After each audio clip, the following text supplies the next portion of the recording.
तो बात है 19 मई 2026 की। तकनीक की दुनिया में एक ऐसी शुरुआत हुई जिसने सब कुछ बदल कर रख दिया।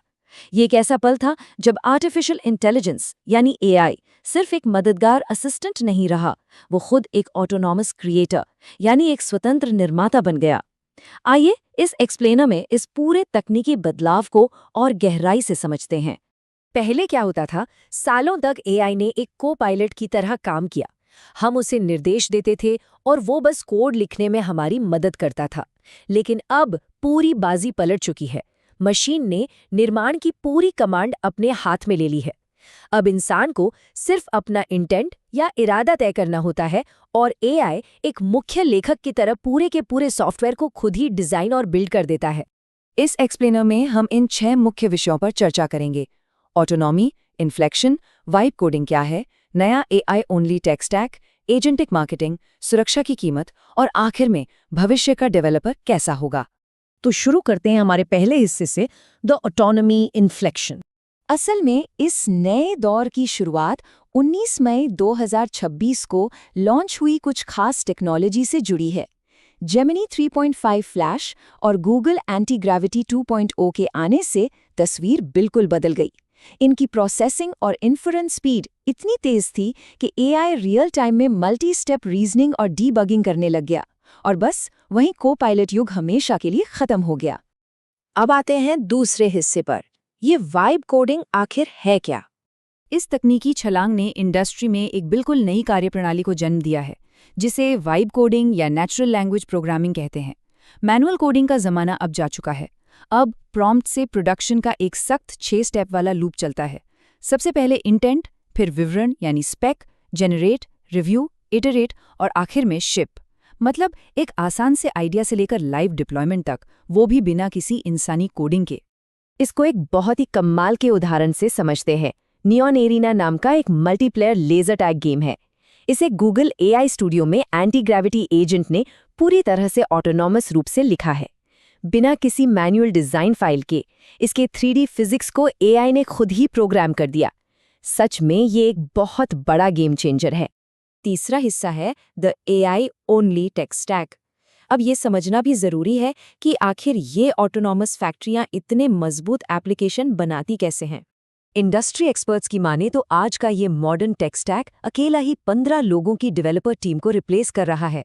इसमें एआई टूल्स का एक पूरा जाल है। यूआई के लिए लॉवेबल, बैकएंड के लिए सुपरबेस और ईमेल्स के लिए रीसेंड। ये सब विशिष्ट टूल्स आपस में जुड़कर पूरी तरह से स्वायत्त होकर काम करते हैं। 1 मिनट सोचिए, सिर्फ 1 मिनट। इंसान शायद इतनी देर में कुछ सोच भी ना पाए, लेकिन ब्लिंक एआई बिल्डर ने ठीक 60 सेकंड के अंदर कॉइनशॉट नाम का एक पूरा सैस एप्लीकेशन बनाकर खड़ा कर दिया। और ये कोई मामूली प्रोटोटाइप नहीं है, बल्कि एक असली डेटाबेस और स्ट्राइप बिलिंग सिस्टम के साथ जुड़ा हुआ पूरी तरह से काम करने वाला सॉफ्टवेयर है। इस नए स्टैक की बेहिसाब ताकत का एक और जबरदस्त उदाहरण देखिए। एंथ्रोपिक ने अपने ही क्लाउड कोड एजेंट का इस्तेमाल करके सिर्फ 10 दिनों के भीतर एक $2 बिलियन की कंपनी को टक्कर देने वाला प्लेटफॉर्म तैयार कर दिया। ये स्पीड और ये स्केल बिल्कुल अकल्पनीय है। चौथा हिस्सा, कोड से परे, एजेंटिक मार्केटिंग। ये ऑटोनॉमस क्रांति सिर्फ सॉफ्टवेयर इंजीनियरिंग तक ही सीमित नहीं है। ये एंटरप्राइज मार्केटिंग और बिजनेस ऑपरेशंस को भी तेजी से ऑटोमेट कर रही है। प्रोटाजे जैसे प्लेटफॉर्म्स ने माया MIA को पेश किया है, जो कि एक AI अकाउंट डायरेक्टर है। अब किसी इंसान को वेरिएशंस ठीक करने की जरूरत नहीं पड़ती।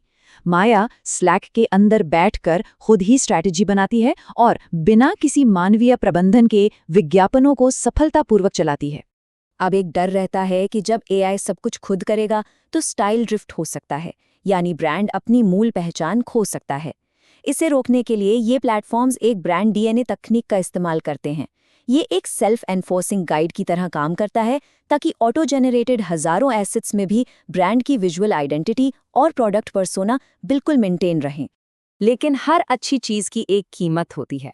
5वां हिस्सा, सुरक्षा की कीमत। इस एक्सट्रीम स्पीड और ऑटोनॉमी का साइबर सुरक्षा के लिहाज से एक बहुत ही खौफनाक पहलू भी है। अगर हम इन आंकड़ों पर गौर करें तो स्थिति काफी गंभीर है। आज दुनिया भर का करीब 41% कोड AI जनरेट कर रहा है, लेकिन उसमें से लगभग 45% में बड़ी कमजोरियां हैं। एआई के लिखे कोड में सुरक्षा खामियां 1.5 गुना ज़्यादा हैं और हैकर्स द्वारा इस्तेमाल की जाने वाली एक्सएसएस कमजोरियां 2.7 गुना अधिक संभावित है। मशीन के लिखने की गति अब इंसानी रिव्यू की गति को बहुत पीछे छोड़ चुकी है। और यहीं से जन्म होता है एक नए खतरे का, आइडेंटिटी डार्क मैटर।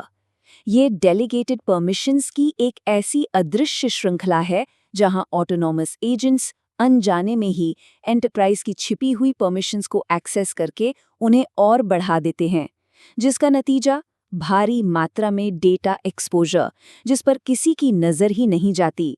इन खतरों और एआई हैलुसिनेशन से निपटने के लिए मार्केट तेजी से नए डिफेंस के तरीके अपना रहा है।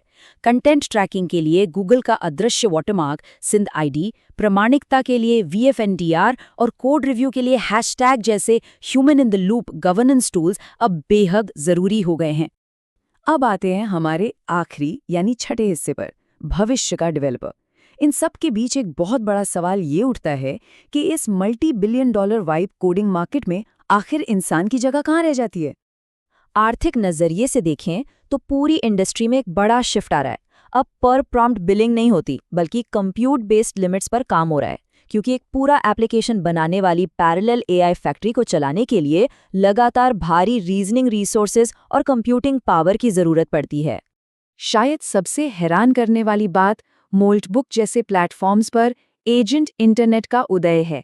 ये एक ऐसा नेटवर्क है जहां एआई एजेंट आपस में बातचीत करते हैं, अपने खुद के नॉर्म्स बनाते हैं और बिना किसी इंसानी प्रॉम्प्ट के ऑपरेट करते हैं। इंसान वहां सिर्फ एक मूक दर्शक बनकर रह गया है जो बस उन्हें ऑब्जर्व कर रहा है। इस पूरी क्रांति का सबसे बड़ा निचोड़ इस कोड में छिपा है। एक प्रोफेशनल डेवलपर के लिए अब काम सिर्फ सिंटैक्स लिखना नहीं रहा। इंसान का काम अब कोड टाइप करना नहीं, बल्कि एआई सिस्टम की मेमोरी, उसके कॉन्टेक्स्ट और उसके इरादे को बिल्कुल सटीक तरीके से मैनेज करना है। इंसान अब सिंटैक्स राइटर से आर्किटेक्ट ऑफ इंटेंट बन चुका है। ग्लोबल इकोनॉमी अब पूरी तरह से डार्क फैक्ट्री मॉडल में एंटर कर चुकी है, जहां सॉफ्टवेयर फैक्ट्री की लाइट्स बंद है और कंटिन्यूअस ऑटोनॉमस प्रोडक्शन चल रहा है। लेकिन अंत में एक बहुत ही चुभने वाला सवाल हवा में तैरता रह जाता है। क्या हमारी आधुनिक वर्कफोर्स वाकई इस मशीन को मैनेज करने के लिए तैयार है? क्या हर कोई इरादे का आर्किटेक्ट बनने के लिए तैयार है? ये एक ऐसा सवाल है जिस पर हम सबको गहराई से विचार करने की जरूरत है।